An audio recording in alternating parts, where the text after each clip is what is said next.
Hello and welcome back to another episode of Mind Your Business. I'm your host, Renee Seiler, coming to you from the conference floor of TSP Game Plan 2024. And I'm here with married couple Vaughn and Lynn Sanders. How are you guys? Doing well. How often do you get a chance to say that? Married couple Lynn and Vaughn Sanders working together. Right? I know, because I did talk to a couple earlier about how you have to be really intentional when you work with your spouse. Would you agree? Absolutely. I think intentional is a very delicate word that you could use. Thank you for it. Yes. Well, the funny thing about it is we started our relationship as being friends. So she said either we could be business partners or we can have a relationship. But we can't do both. Yeah, and now we're doing both. I love it. Well, speaking of your business, tell me about it, Vaughn. Transcending Initiatives is a conglomerate of two companies. First, an apparel line, which specializes in HBCU clothes, D9 clothes, and Christian clothes. And we're branching off a second part, which my wife is launching her Beautiful Pearls. And so she's going to be working on that, launching pearls. We start off with the D9, but we understand that more people, we can't limit pearls to D9. Right. So we're branching off. So. Okay. How did you get started in this, Lynn? Tell me about that. That's a great story. Thanks, Renee. I appreciate that. I think we talked about it earlier. My background is in radio, television, and in print. One of the things that we did do is that we assisted and we worked with a lot of large ministries across the country. So we assisted them in, from the music perspective, from the print perspective, from radio, just helping them with marketing. So one of the things that we did was they used to give us conference booths all the time. So we decided that we needed to monetize that. And then from monetization, that's how we moved into actually doing merchandise. But one of the things that we were really concerned about doing was speaking to the college-educated African Americans. So we decided to create the HBCU and sorority and fraternity apparel line to be able to speak differently to a crowd of people that had a very specific and ideal idea of how they wanted to present themselves. Vaughn, how has social media helped you guys in your business? Or has it helped it? Well, because we have licenses with different organizations, it's kind of hindered us because some of the licenses, some of the organizations prohibit us from advertising on social media. So we have to be very strategic. We have about 5 licenses with fraternities and sororities.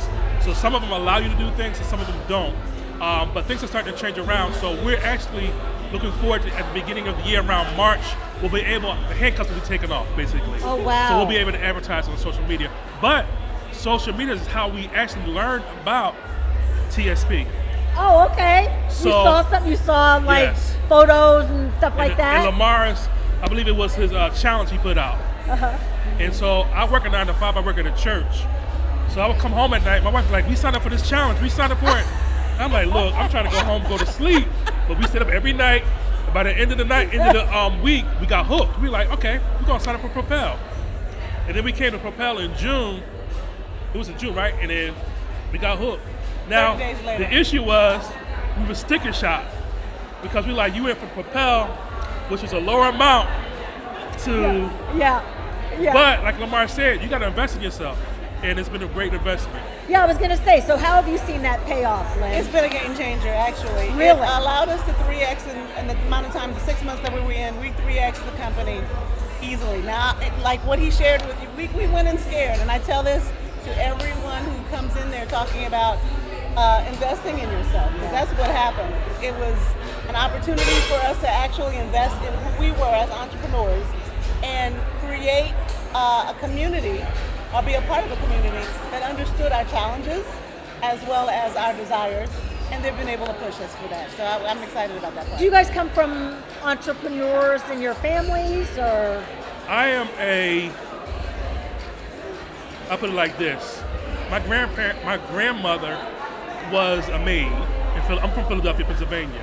So I'm one of the first entrepreneurs. So like I told my grandmother I wanted to play golf because she kept other people's houses. She said, oh, you want to play a rich man's game. So that forced me to learn how to play golf because I'm like, I now have the opportunities that my grandparents didn't have. My grandfather was a cab driver, so he did the best he could. But now I'm living their dream. you would say. I love it. And I'm completely the opposite. I'm the youngest of 3 girls, and my parents raised me to believe that I could do anything that I could think of. The world was an oyster. I was spoiled, and I honestly did not recognize that there were limitations placed on people until I actually grew up. And I was like, what do you mean I can't? Wow. So I was able to push those boundaries and literally touch a whole lot of different areas that most people just really haven't. Where can people find you? Oh, great. Thank you for that. You can find us in a couple of different places. You can find us at Christian Advisory on all social medias, at Pearls and Ascots on all social medias, at Iconics Golf at all social medias. I got to tell about that one. I got to know, are you any good at golf? I sure did ask you. Vaughn, I'd asked it. How did Cat Williams said, I can get you in the fairway, but my short game is good. Okay. I can say it like this. I look good in my golf apparel, I'll tell you that. Okay, I got you. And looking good is so much a part of the game. I love Definitely. it. Thank you guys. Thank you so much Thank for you your for having time. us. We appreciate We you. appreciate you. And thank you for tuning in to another episode of Mind Your Business.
Hello and welcome back to another episode of Mind Your Business, the show that's being shot right here from the convention floor of TSP Game Plan 2024.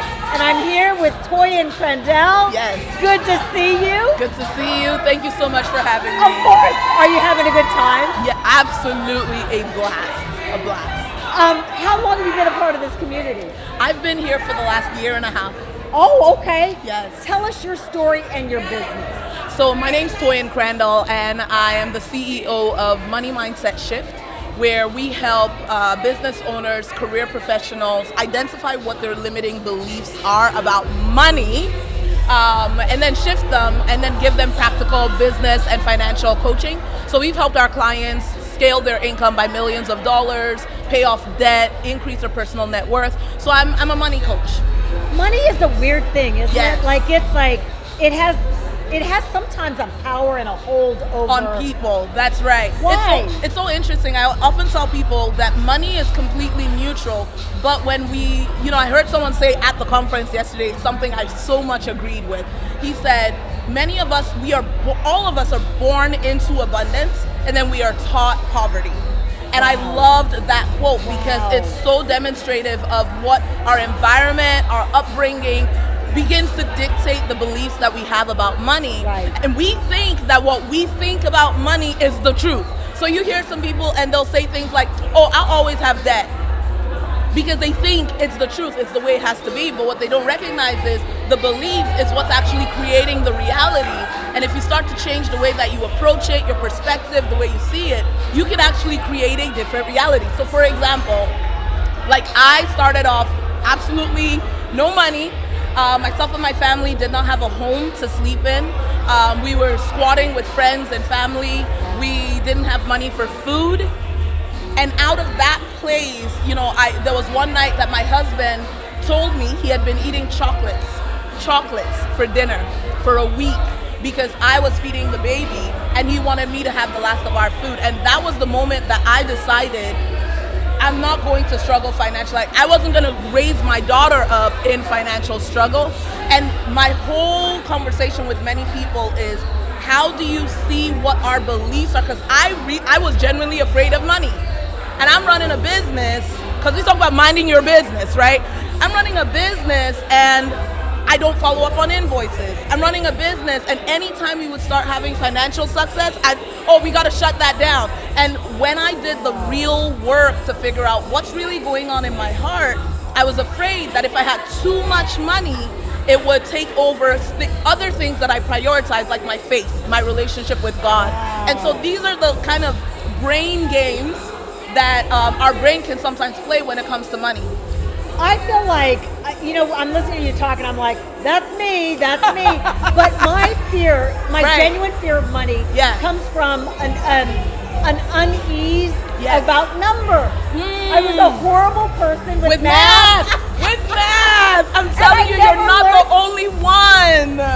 So, like, I just kind of keep all that at arm's length. Yes, and what often happens, so we've worked with over 50,000 people at this point. Oh, wow. And we've seen kind of the main ones, and that is a very major belief that does affect money, because for a lot of us, if we grew up and math as a topic we weren't very good at it, we tried to avoid it. And now you have finances, taxes, all this other stuff, and it's like, I don't even want to look at it. But then when you don't look at it, it starts to get worse, and now it's like, I don't want to look at it.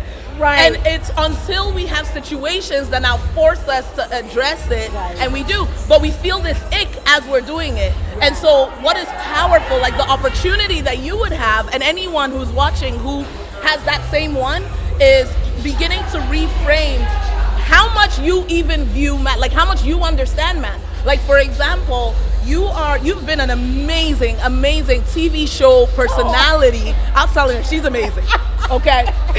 But you've been an amazing TV personality. And if I asked you, how many years were you here? And how many years were you here? And how many years in total? Like, if I talk to you about the things you're passionate about from a math perspective, you'll know your numbers. Yes. And it's just bringing that power into your finances. Wow. Because the truth is, you get it. It's just the thinking around it for so long that gets you to shy away from it. What are you seeing, do you think, in terms of like 2024 and trends around what you're doing? What do you see? I think 2023 for a lot of businesses was a very difficult year.